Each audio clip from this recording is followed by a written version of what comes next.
원장님 40대 가슴 성형하는 여성분들이 많나요? 많아요. 가슴은 20대와 40대 딱 갈리는 것 같아요.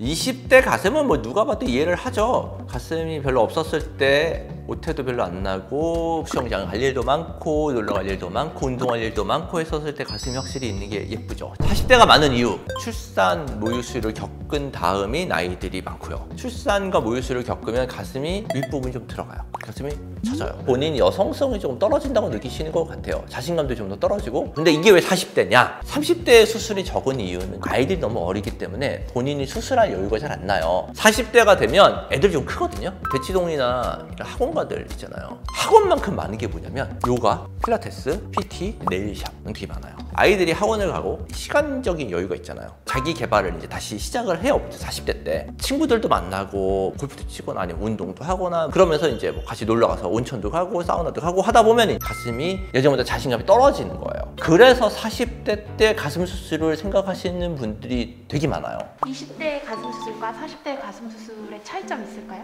약간 달라요. 아무래도 20대는 딱 그냥 볼륨 가급적 컸으면 좋겠어요. 20대 분들 대부분 넣는 볼륨을 350 이상 넣어요. 40대는 최대한 자연스러웠으면 좋겠어요. 크게 두 가지인 것 같아요. 원래부터 볼륨이 굉장히 없으셨던 분들이 볼륨을 만들거나 원래 가슴이 약간 있었는데 모유수하면서 볼륨이 줄어들면서 처지면서 예전으로 조금 더 돌리려고 하는 분들. 근데 전반적으로 보면 40대 분들은 볼륨을 많이 만들려고 하진 않아요. 전문의가 봤을 때 처진 가슴이라고 판단이 되면 가슴 확대 수술만으로 개선할 수는 없나요? 처진 가슴을 분류를 했었을 때 제일 중요한 기준점이 밑선이거든요. 유두의 위치가 밑선보다 더 밑에 있으면 그러면 확대만 했었을 때는 확실히 한계는 있어요. 근데 처진 가슴을 수술을 하려면 흉터 라인이 좀 길거든요. 가슴 확대는 보통 뭐 밑선이나 겨드랑이로 수술을 하기 때문에 가려지는 쪽인데 처진 가슴은 최소 유륜절개는 해야 되거든요. 그 부분에 흉터가 남는 거가 싫다고 하시는 분들이 있어요. 그럴 경우는 그냥 확대만 해요. 근데 이제 확대를 하면서 안쪽에서 조금 더 올려주시는 방법들이 있어요. 대부분 처진 가슴은 가슴이 꺼져 있는 걸 반드시 동반을 하기 때문에 가슴이 꺼진 것만 개선을 해도 전보다 덜 처져 보여요. 그걸로도 만족하시는 분들 제법 있어요. 물론 처진 가슴 수술하는 것만큼 올라가지는 않아요.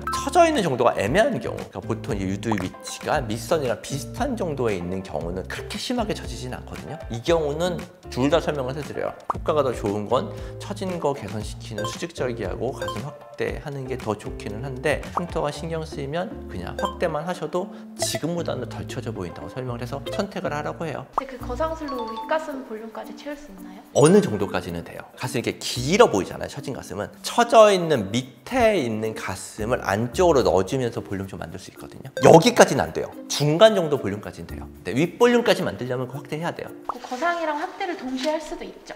그 동시에 많이 하죠. 그러면은 흉도 2배로 커지고 통증도 2배로. 통증은 사실 비슷한 것 같아요. 가슴 일반 확대에 비해서 많이 심한 것 같지는 않고요. 흉터 라인은 조금 길죠, 아무래도. 근데 정면에서 봤었을 때 생각보다 흉터가 많이 가려지는 게 우리 가슴이 이렇게 동그랗게 생겨 있거든요. 그래서 앞에서 봤을 때 수직절개가 이렇게 길게 흉터가 남진 않아요. 정면에서 봤을 때 수직절개 흉터가 이 정도. 나머지는 안쪽으로 이렇게 들어가서 잘 보이진 않아요. 그리고 이제 흉터 관리를 해서 최대한 흉터를 좀 깨끗하게 만들어야죠. 그래서 초반에 주사 치료도 하고 흉터 제거 연고나 흉터 테이프도 바르고 나중에 흉터가 너무 많이 눈에 띄면은 흉터 제거술까지 해서 최대한 깨끗하게 만들어야죠. 그럼 거상 수술하면서 유륜이나 유두의 모양도 바꿀 수 있나요? 바꿀 수 있어요. 대부분 거상을 하시는 분들 유륜이 좀 넓어져 있어요. 모유수술 해서. 그래서 유륜 축소를 좀 같이 하면서 유두 축소도 같이 하면서 가는 경우도 되게 많아요. 출산하고 나서 다이어트를 많이 하잖아요. 그러면 다이어트 후에 가슴 성형하는 게 나을까요? 아니면 다이어트 하기 전에? 그러니까 전문의 오랜 경력으로 다이어트에 성공해서 수술하신 분은 없었어요. 5kg 빼고 6kg 다시 찌실 거잖아요. 가슴 성형하고 나서 살 빼면 가슴이 또 처질까 봐. 그만큼 다이어트 못 하세요. 그렇다고 해서 30kg 뺄 건 아니잖아요. 대부분 5kg에서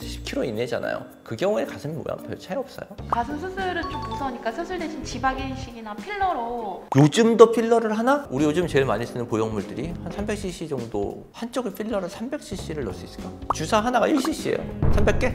뭐 이런 필러들 한참 유행이었던 적이 있었는데요. 엄청 제거 많이 했어요. 안쪽에 카스타드처럼 이렇게 나중에 녹아서 흘러나오는 경우가 되게 많고요. 나중에 가슴 확대 다시 하면 구축도 되게 많이 오고요. 가슴 필러는 절대 권하진 않아요. 사람들이 가장 흔하게 하는 착각, 가슴 지방 이식이 촉감이 좋을 것이다. 보형물보다 훨씬 안 좋아요. 지방 이식 어디서 빼겠어요? 허벅지에서 빼잖아요. 허벅지나 배에 있는 데가 말랑말랑해요? 생각보다 되게 딱딱해요. 저도 지방 이식을 안 하지는 않아요. 제한된 경우에 있어서 어느 정도 용량까지의 지방 이식은 괜찮은데 너무 대용량을 넣게 되면 석회화 현상이 많아지고요. 그러면 가슴이 훨씬 더 딱딱해져요. 60대, 70대도 의외로 많이 하세요. 60대 분들이 오셔서 뭐 이 나이에도 가슴 수술 하나요? 네, 지난주에 70대 하셨습니다. 성형이라고 하는 게 나이는 관련 없는 것 같아요. 본인이 어떤 상태인지를 정확하게 알고 그거에 맞는 수술을 한다고 하면 굉장히 만족도가 높은 수술이 가슴 수술이거든요. 고민하지 마시고 상담 받아보시고 수술 결정하시는 게 좋을 것 같습니다. 성형외과 전문의 이선이었습니다. 감사합니다.